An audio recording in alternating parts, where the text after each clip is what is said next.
ایک دن رسول اللہ صلی اللہ علیہ وسلم نے اپنے صحابہ رضی اللہ عنہم سے فرمایا، کیا تم میں سے کسی کے لیے یہ ممکن نہیں کہ قرآن مجید کا 1/3 حصہ یعنی 10 پارے ایک رات میں پڑھا کرے؟ صحابہ اکرام رضی اللہ عنہم نے عرض کیا، اے اللہ کے رسول صلی اللہ علیہ وسلم، ہم میں سے کون اس کی طاقت رکھتا ہے؟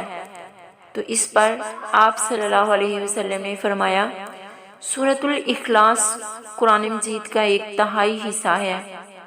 مطلب یہ ہے کہ جو شخص دل کی گہرائی کے ساتھ ایک مرتبہ تلاوت کرتا ہے، اسے 1/3 قرآن یعنی 10 پارے کی تلاوت کا ثواب ملتا ہے۔